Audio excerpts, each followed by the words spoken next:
શ્રી ગણેશાય નમઃ. આજે આપણે જોઈશું અધ્યાય 6, જન્મ મૃત્યુ કષ્ટ નિરૂપણ.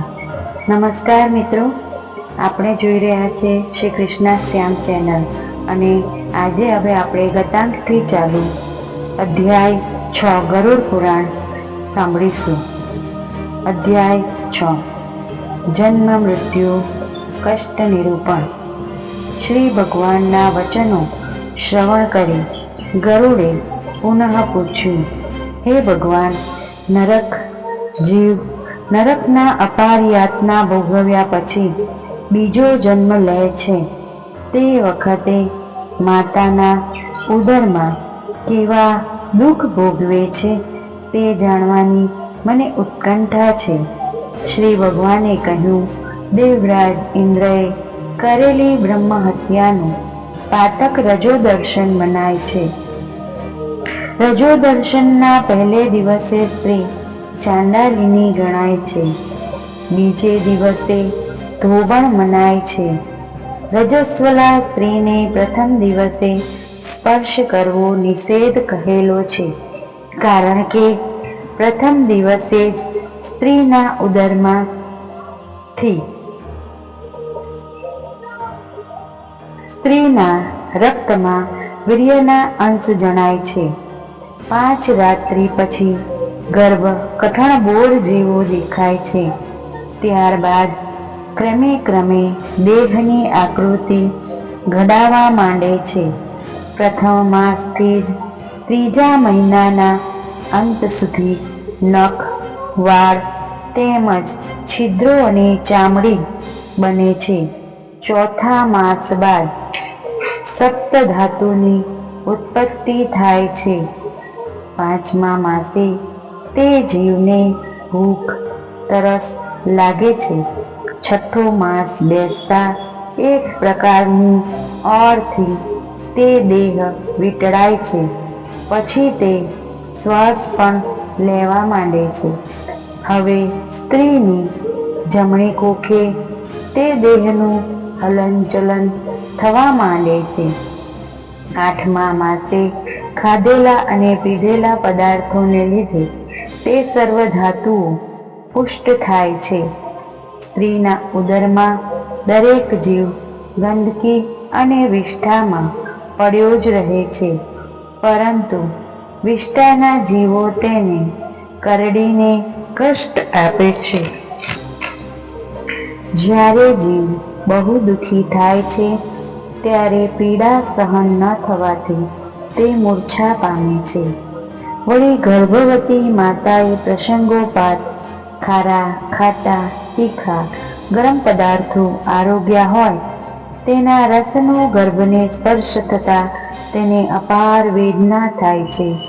માતાના ઉદરમાં પોતાનો ગર્ભ આંતરડાથી વીંટળાયેલો રહે છે, તેમ છતાં તેનું મસ્તક નીચું, બરડો નીચો નમાવી માતાને જમણી કુખમાં રહે છે. આ સ્થિતિને લીધે ગર્ભથી પડખું ફેરવાતું નથી. તે અબોધ પંખીની જેમ તે જ સ્થિતિમાં પડી રહે છે. ત્યાં તેને પૂર્વજન્મોનું સ્મરણ થતાં ઊંડા નિશ્વાસ નાખે છે. આ અવસ્થામાં તે જીવને આત્મ સાક્ષાત્કાર થાય છે.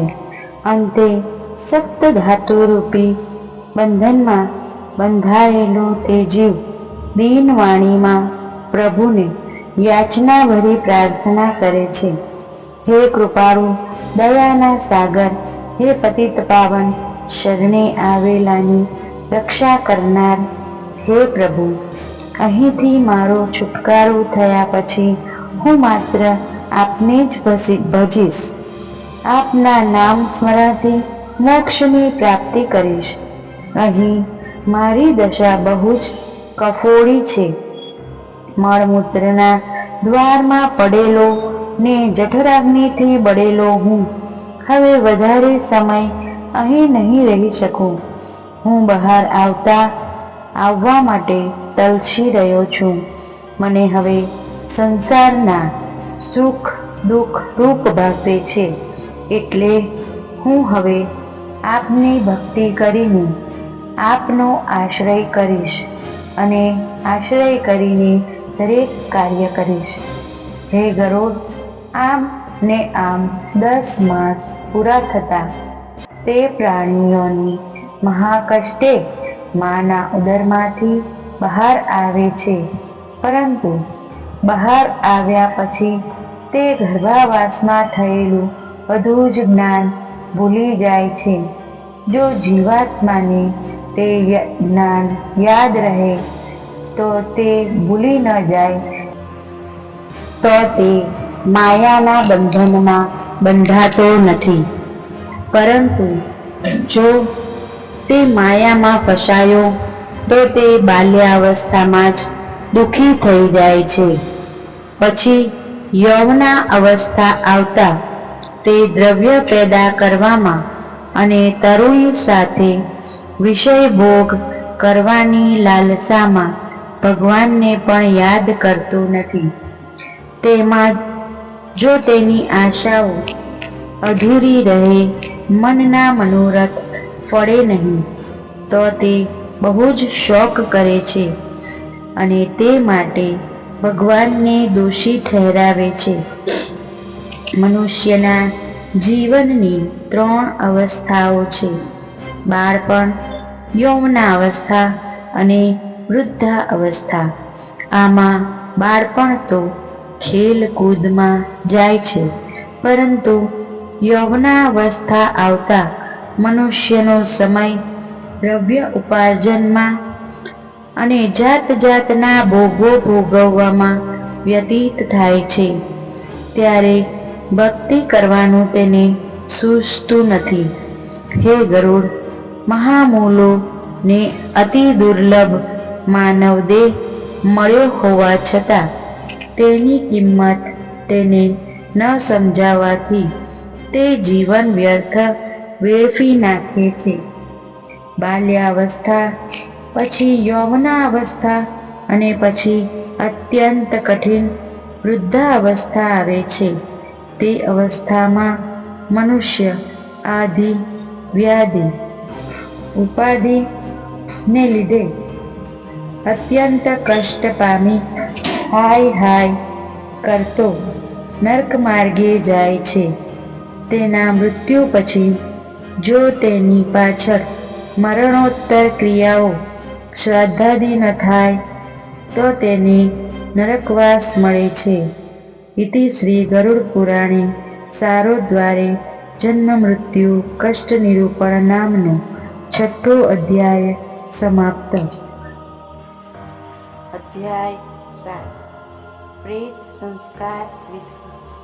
શ્રી શુદ્ધજી બોલ્યા, હે શૌનકાદિ ઋષિઓ, શ્રી ભગવાનને કહેલા વૃત્તાંતથી ગરુડ કંપિત સ્વરે કહેવા લાગ્યો, હે પ્રભુ, મનુષ્યો જુદા જુદા પાપ કર્મ જાણીને કે અજાણપણે કરે છે, છતાં તેઓ પાપમાંથી મુક્ત કઈ રીતે થાય? તેના ઉદ્ધારનું સાધન કયું? શ્રી ભગવાન બોલ્યા, હે ગરુડ, તમે જન કલ્યાણ અર્થે પ્રશ્ન પૂછ્યો છે. તે વૃત્તાંત હવે તમે સાંભળો. ધર્મિષ્ઠ અને પુત્રવાન પુરુષને ક્યારેક નરકવાસ થતો નથી. જે મનુષ્યને પૂર્વજન્મના કર્મોને લીધે પુત્ર પ્રાપ્તિ ન થઈ હોય તેણે હરિવંશ પુરાણ અવશ્ય સાંભળવું જોઈએ. સપ્તસતીના પાઠ એકાગ્રતાથી કરવા, ભગવાન શિવની આરાધના શ્રદ્ધા અને ભક્તિપૂર્વક કરવી. આમ કરવાથી તે મનુષ્યને પુત્રની પ્રાપ્તિ અવશ્ય થાય છે. જે પિતાનો નરકમાંથી ઉદ્ધાર કરે તેને પુત્ર કહેવાય એવો બ્રહ્મદેવનો નિર્ણય છે. ઘણા પુત્રો હોય છે, તેમાં માત્ર એક જ પુત્ર સદાચારી અને ધર્મિષ્ઠ હોય તો તે આખા કુળનો ઉદ્ધાર કરે છે. વેદમાં નિર્દેશ કરેલો છે કે પુત્રના મોઢાને જોતા જ પિતાને પિતૃઋણમાંથી તરત મુક્તિ મળી જાય છે.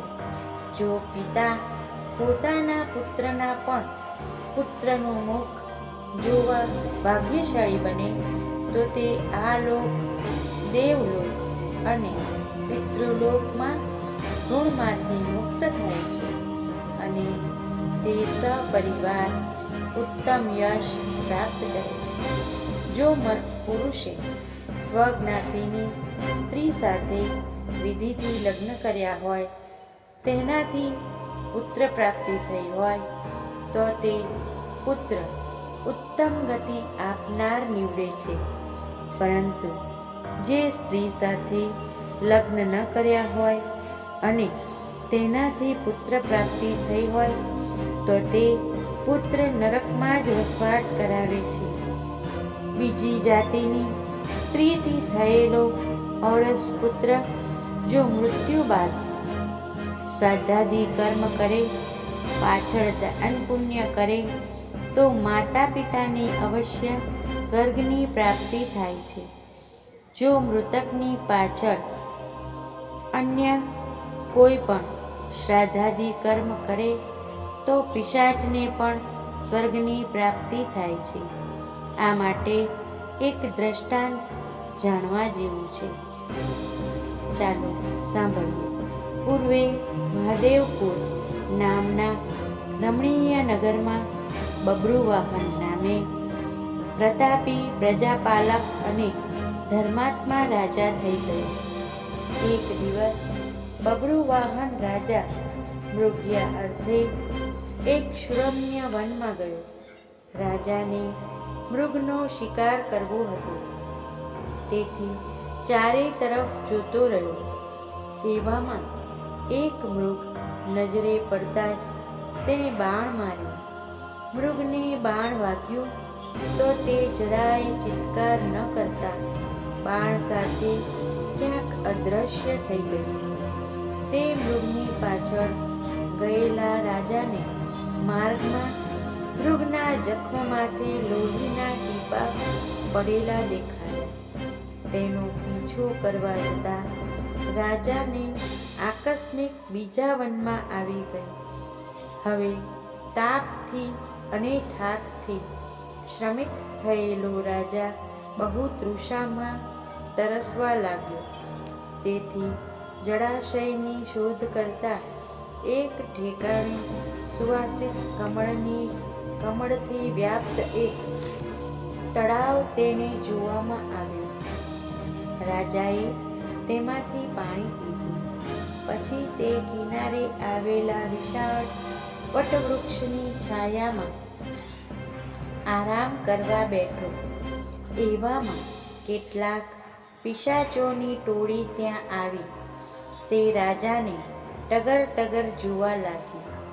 એક પિશાચ તો રાજા સમીપ આવી કહેવા લાગ્યો, હે મહાપુરુષ, આપના દર્શનથી મને પિશાચપણામાંથી મુક્તિ મળશે અને મને મોક્ષની પ્રાપ્તિ થશે. પિશાચને આમ કહેતો સાંભળી રાજાએ તેને પૂછ્યું, તે એવા કયા પાપ કર્મ કર્યા છે કે તને પિશાચપણું પ્રાપ્ત થયું, અને કેવું સાધન કરવાથી તારી સદગતિ થવાની છે? પિશાચે કહ્યું, મૃત્યુ પહેલાં વેદેશ નગરમાં સુદેવ વૈશ્ય નામે હું ઓળખાતો હતો. હું ધર્મિષ્ઠ હતો, નિરંતર દાન પુણ્ય કરતો હતો. પરંતુ દુઃખની વાત એ હતી કે મારે એકાદ પુત્ર કે ભાઈ નહોતો. આથી મારા મૃત્યુ બાદ શ્રાદ્ધાદિ ક્રિયા કરનાર ન હોવાથી હું પિશાચપણું પામ્યો છું. શાસ્ત્રમાં એવો નિર્દેશ કરેલો છે કે મરનાર વ્યક્તિ પાછળ બીજા શ્રાદ્ધો ભલે કરવામાં આવે, પરંતુ 16 માસિયાવાળા શ્રાદ્ધની ક્રિયા જ્યાં સુધી ન કરવામાં આવે ત્યાં સુધી બીજા બધા શ્રાદ્ધો નિષ્ફળ જાય છે. માટે હે રાજન, તમે સ્વયં હવે ઉર્ધ્વ દેહાદિક કર્મ કરીને મને પિશાચ યોનિમાંથી મુક્ત કરો. મારો ઉદ્ધાર કરવા માટે તમે પ્રથમ નારાયણ બલિ કર્યા પછી જ બીજા કર્મ કરજો. ભગવાન વિષ્ણુની વિધિપૂર્વક પૂજા કરવાથી પ્રેતપણામાંથી મુક્તિ મળે છે. પૂજન માટે અગાઉથી નીતિપૂર્વક પ્રાપ્ત કરેલા પાગતિયાણું અને 4 રતિભાર સુવર્ણની લક્ષ્મીનારાયણની પ્રતિમા બનાવી રાખેલ હોય તેને સુવાસિત જળથી સ્નાન કરાવ્યા બાદ પીળા વસ્ત્રો તથા અલંકારો મૂર્તિને ધારણ કરાવી લક્ષ્મીનારાયણની મંત્રોચ્ચાર સાથે સ્થાપના કરવી. ત્યારબાદ મૂર્તિની ચારે દિશાએ એટલે કે પૂર્વ દિશાએ શ્રીધર સ્વામીની, દક્ષિણ દિશાએ ભગવાન મધુસૂદનની, પશ્ચિમ દિશાએ વામન દેવની અને ઉત્તરે ગદાધર દેવની સ્થાપના કરવી. મધ્ય ભાગમાં પિતામહ અને મહેશ્વરની સ્થાપના કર્યા બાદ સર્વનું અલગ અલગ પૂજન કરવું. ત્યારબાદ સર્વ દેવોની પ્રદક્ષિણા કરી હોમ કરી સર્વ દેવોને સંતુષ્ટ કરવા.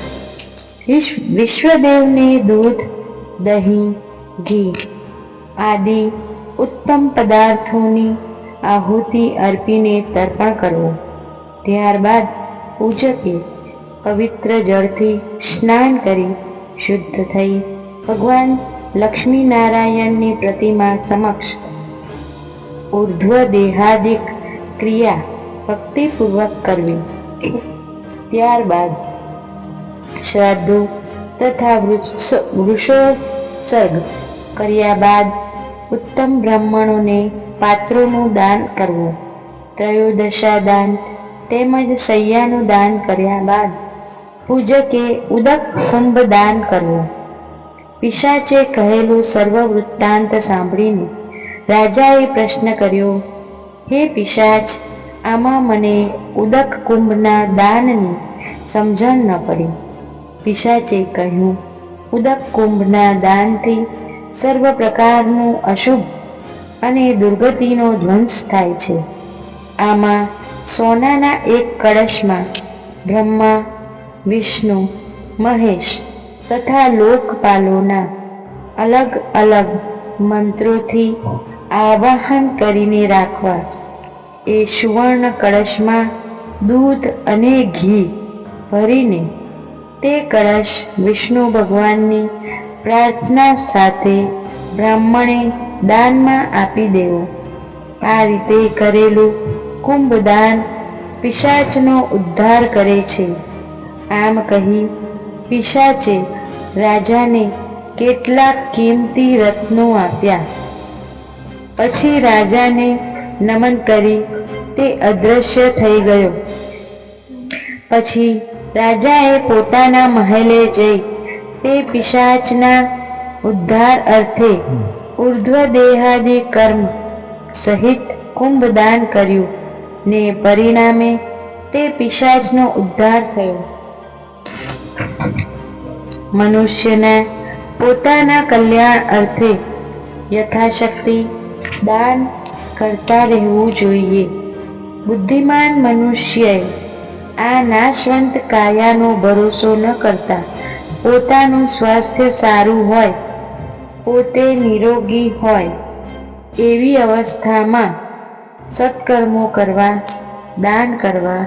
પૃથ્વી પર જન્મ લઈને જીવાત્માએ જે પુણ્યકર્મો, દાન આદિ કર્યા હોય તે વિકટયમ માર્ગે જતા તેને સહાયરૂપ થાય છે અને તેને તે પુણ્યના કર્મના પ્રભાવે પુનઃ મનુષ્ય જન્મ પ્રાપ્ત થાય છે. પોતે કરેલા પુણ્ય કર્મનો ઉપભોગ સુખરૂપ યમ માર્ગમાં કરે છે. હે ગરુડ, જે કોઈ આ પુણ્યકારક અધ્યાય વાંચશે અથવા તો શ્રવણ કરશે, તેને ગમે તેવા પાપો કર્યા હશે તો પણ તે પાપ મુક્ત થશે. ઇતિ શ્રી ગરુડ પુરાણે સારોદ્વારે પ્રેત સંસ્કાર વિધિ નામનો 7મો અધ્યાય સમાપ્ત. અધ્યાય 8 આતુર દાન નિરૂપણ. ગરુડજીને શ્રી ભગવાને પ્રશ્ન કર્યો કે હે પ્રભુ, હે કેશવ, જે મનુષ્ય માત્ર પુણ્યકર્મ જ કરેલા હોય તેના પુત્રે કે કુટુંબીએ તેના મૃત્યુ બાદ ઉત્તર ક્રિયા કયા પ્રકારે કરવી જોઈએ? શ્રી ભગવાન બોલ્યા, હે ગરુડ, કાળ ચેતવણી આપ્યો પછી જ આવે છે. વૃદ્ધાવસ્થામાં વ્યાધિગ્રસ્ત થયેલા મનુષ્યએ પોતાના બંને કાનમાં આંગળી નાખી ધબકાર સાંભળવો. જો તે અવાજ ન સંભળાય તો પોતાનો અંતકાળ નજીકમાં જ છે એમ સમજવું.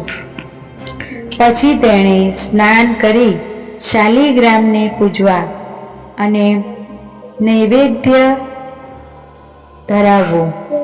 યથાશક્તિ બ્રાહ્મણોને દાન કરવું. જો અંત સમયે તે જીવાત્માના મુખમાંથી હાય હાયને બદલે હરી હરી એમ ભગવાનના સ્મરણ નામનું સ્મરણ થાય તો તેના સર્વ પાપો બળી જાય છે. તેની મરણ પથારી આગળ બેઠેલા સગાવહાલાઓએ તેને 10 અવતારના નામ તથા ભગવાનના સહસ્ત્ર નામ સંભળાવવા.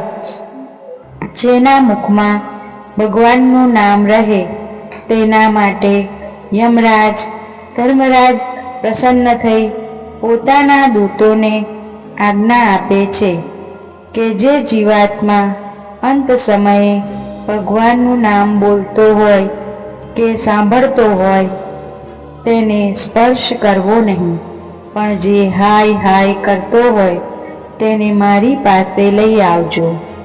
માટે દરેક મનુષ્યએ પોતાની જીવિત અવસ્થામાં અને અંત સમયે ભગવાન નારાયણનું નામ સ્મરણ કર્યા કરવું જોઈએ. જે મનુષ્ય ગીતા વાંચે છે, સાંભળે છે, તેને મુક્તિ મળે છે. જો મરનાર અંત સમયે સંકલ્પ કરી વેદના જ્ઞાતા બ્રાહ્મણને વાછરડી સહિત ગાય આપે અને તેના મૃત્યુ પછી તેનો પુત્ર પણ જે કંઈ દાન કરે તે સર્વ અક્ષય થાય છે. અંત સમયે અને ગ્રહણના સમયે કરવામાં આવેલા દાનનું ઘણું મોટું ફળ મનાય છે. પૃથ્વી ગાય દાનનો મહિમા ઘણો જ મોટો છે. જે જીવાત્મા એક હાથે ધરતીનો સ્પર્શ કરી બીજા હાથે લોખંડનું દાન કરે છે તેને કદી વિકટ યમ માર્ગ જોવો પડતો નથી. જે જીવાત્મા ગુપ્ત દાન કરે છે તેના ઉપર ભુવલોક, ભૂલોક અને સ્વર્ગમાં વસનારાઓ સદા પ્રસન્ન રહે છે. જેનામાં ભૂમિદાન કરવાની શક્તિ ન હોય તે ગૌદાન કરી ઉત્તમ ફળની પ્રાપ્તિ કરી શકે છે. તીર્થયાત્રા કરતી વખતે ગૌદાન કરનારને સહસ્ત્ર ગણું ફળ મળે છે. દરેક જીવાત્માએ મૃત્યુ વખતે પડતા દુઃખના નિવારણ અર્થે રુદ્રધેનુનું દાન કરવું. ઋણ ચૂકવવા માટે ઋણધેનુનું દાન કરવું અને મોક્ષ પ્રાપ્તિ અર્થે મોક્ષધેનુનું દાન કરવું જોઈએ. અંતમાં વૈતરણી ધેનુનું દાન કરનારને યમ માર્ગે જવું પડતું નથી. આ સર્વ દાનો સુપાત્ર બ્રાહ્મણને અપાય તેનું ખાસ ધ્યાન રાખવું. હે ગરુડ, નર્કલોકમાં આવેલી વૈતરણી નદી તરવા માટે ગાય જોઈએ. તે માટે કાળી, ધોળી કે રાતી ગાયના શિંગડાને સુવર્ણના પતરાથી અને પગની ખરીઓને રૂપાથી મઢાવી દેવી જોઈએ. ગાયને દોહવા માટે કાંસાનું પાત્ર રાખવું જોઈએ. પછી ગાય પાસે કપાસિયા રાખી તેની પાસે તાંબાનું વાસણ રાખી એક વસ્ત્ર મૂકવું. હવે કાંસાનું જે પાત્ર રહેલું હોય તેમાં ઘી નાખી તેની પાસે યમરાજની સોનાની મૂર્તિ રાખી તેની પાસે લોહ દંડ રાખવો. તે પછી ત્યાં એક ખાડો ખોદી તેમાં જળ ભરી તેમાં શેરડીના સાંઠાની નાવ બનાવી તેને વસ્ત્રો વીંટાળી જળમાં રાખવી. તે નાવમાં યમરાજની મૂર્તિને રાખવી. પછી ગાયનો સંકલ્પ કરી પ્રાર્થના કરવી કે ભવસાગરમાં ડૂબેલા અને ત્રિવિધ તાપથી અકળાતા મારો તમે ઉદ્ધાર કરો. હું તમને યથાશક્તિ દક્ષિણા આપું છું. હે વૈતરણી, વિકટ યમ માર્ગે મારે આવવું પડે ત્યારે આ ધેનુકા તમારામાંથી સુખરૂપ તરી જવા આ દાન કરું છું, તો તમે મારી રક્ષા કરજો. આમ બોલી ભક્તિપૂર્વક દાન કરવું. જીવાત્માએ જે દાન પુણ્ય કર્યા હોય તે જ યમ માર્ગમાં આગળ આવી તેને રાહત આપે છે. જે મનુષ્ય પોતાના પિતા નિમિત્તે ધર્મ કાર્યમાં ધન ખર્ચે તો તે સહસ્ત્ર ગણું થાય છે. બહેનના નિમિત્તે પુણ્યદાનમાં ખર્ચેલું ધન અક્ષય ફળ આપે છે. એ મનુષ્યએ અંતકાળે યમદૂતોનો ભય રહેતો નથી. કહે છે કે હાથે તે સાથે. મનુષ્યએ જે પોતાના હાથે દાન પુણ્ય કર્યું હોય, ભક્તિનું ભાથું બાંધ્યું હોય, તે જ તેને અંત સમયે સાથ આપે છે. જેવી કરણી કરી હોય તેવા ફળ ભોગવ્યા વિના છૂટકો નથી. ઇતિ શ્રી ગરુડ પુરાણે સારોદ્વારે આતુરદાન નિરૂપણ નામનો 8મો અધ્યાય સમાપ્ત. અધ્યાય 9 ક્રિયામાણ કૃત્ય નિરૂપણ. ગરુડજીએ શ્રી ભગવાનને પૂછ્યું, હે કેશવ, મનુષ્યનો અંત સમય એકદમ સમીપ આવે ત્યારે કયા સાધન કરવા? શ્રી ભગવાને કહ્યું, હે ગરુડ, જીવાત્માનો અંત સમય નજીક જણાય કે તરત જ તુલસીની છાયા તળે ગાયના છાણથી ચોકો કરવો. આથી ત્યાં બ્રહ્મા, વિષ્ણુ, મહેશ આદિ દેવો પધારે. જો તે સ્થળે ચોકો કરવામાં ન આવ્યો હોય તો યમદૂતો વિના વિલંબે ત્યાં પહોંચે છે. તે ચોકા પર તુલસીપત્ર અને દર્ભ રાખવા, થોડાક તલ પણ ત્યાં વેરવા. ચોકાની પાસે સફેદ વસ્ત્ર આચ્છાદિત આસન ઉપર શાલિગ્રામનું સ્થાપન કરવું. જો અંત સમયે શાલિગ્રામના દર્શન થાય તો જીવાત્માને મુક્તિ મળે છે. જો દર્ભ પાથરેલા ચોકામાં જીવાત્માનું મૃત્યુ થાય તો તે પુત્ર વિહોણો હોવા છતાં તે સ્વર્ગલોકમાં સંચરે છે. ચોકા ઉપર તલ પાથરવાથી પિશાચ આદિ દૂરથી જ ભાગી જાય છે. ભૂમિ નિત્ય પવિત્ર જ ગણાય છે, તો પણ ભૂમિ લીપીને ત્યાં જીવાત્માના મૃતદેહને રાખવો. ભૂમિને લીપ્યા વિના કુટુંબીઓએ ત્યાં અગ્નિહોત્ર, શ્રાદ્ધ કર્મ, દેવપૂજન, બ્રહ્મભોજન આદિ યોજવા નહીં. મૃતદેહને ચોકમાં બરાબર સુવાડ્યા પછી તેના મુખમાં સુવર્ણ તથા રત્ન રાખવા જોઈએ. ત્યારબાદ મુખમાં શાલિગ્રામનું ચરણોદક અવશ્ય મૂકવું. આ ક્રિયાથી મરનારને વૈકુંઠ લોકની પ્રાપ્તિ થાય છે. વૈકુંઠમાં વાસ મળે છે. આ સમયે ગંગાજીનું દર્શન, સ્પર્શ, પાન અને કીર્તન કરનારને સર્વ પાપ કર્મોમાંથી મુક્તિ મળે છે. વળી ઓમ ગમ ગંગાય નમઃ નો જપ કરવામાં આવે તો તેને શ્રી વિષ્ણુની પ્રાપ્તિ થાય છે. આ બધી ક્રિયા કર્યા પછી જીવાત્માને આ ભાગવત સંભળાવવું. મનુષ્યના અંત સમયે ભાગવતનો એક અડધો કે 5 શ્લોક પણ શ્રવણ કરનાર જન્મ મરણના ફેરામાંથી મુક્તિ પામે છે. જીવાત્માના અંત સમયે બ્રાહ્મણ હોય તેને વેદ અને ઉપનિષદોના પાઠ કરવા, ક્ષત્રિય વર્ણનાએ ભગવાન શિવ કે ભગવાન વિષ્ણુનું સ્તવન કરવું. આથી પણ મૃત જીવાત્માને સદગતિ મળે છે. જ્યારે જીવાત્મા પ્રાણ પ્રયાણનો સમય આવ્યો લાગે ત્યારે સંકલ્પ કરીને ઉપવાસ કરવો. જીવાત્માના પ્રાણ કંઠે હોય તે વખતે હું સંન્યાસી છું એમ બોલે તો વૈકુંઠ લોકમાં જઈને વસે છે. પુણ્યાત્મા જીવનો પ્રાણ મુખના એક છિદ્રમાંથી, આંખોના 2 છિદ્રથી, નાકના 2 છિદ્રથી તથા કાનના 2 છિદ્રથી જાય છે. તે વખતે નાભી આગળ ભેગા રહેલા અપાન વાયુ અલગ પડે છે અને જે પ્રાણરૂપી સૂક્ષ્મ વાયુ હોય છે તે ત્યારે શરીરમાંથી નીકળી જાય છે. તે બહાર નીકળી જતા જ શરીર ચેતન વિહોણું બનીને નીચે ઢળી પડે છે.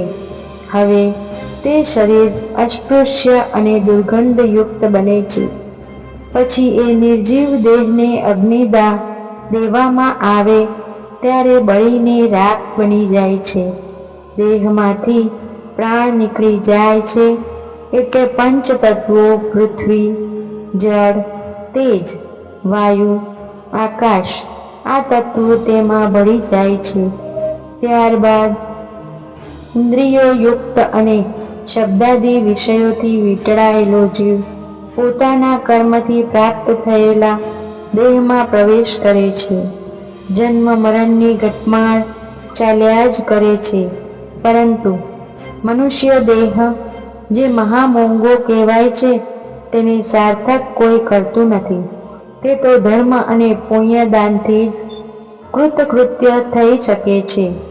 ઇતિ શ્રી ગરુડ પુરાણે સારોદ્વારે ક્રિયામાણ કૃત્ય નિરૂપણ નામનો 9મો અધ્યાય સમાપ્ત. તો મિત્રો, આ હતા ગરુડ પુરાણના 9મો અધ્યાય. જો આપને બધા જ ભાગ સાથે જોવા હોય તો આ વિડીયોમાં તેની લિંક શેર કરી છે, તો તમે ચેક કરી શકો છો અને બધા વિડીયો એકસાથે જોઈ શકો છો. અને આપને વિડીયો પસંદ આવ્યો હોય તો લાઈક કરો, શેર કરો અને સબસ્ક્રાઈબ કરો. વધુમાં આવતા અંકે જોઈશું. ફરીથી મળીશું. સર્વ મિત્રોને નમસ્કાર. આભાર મિત્રો. Thank you.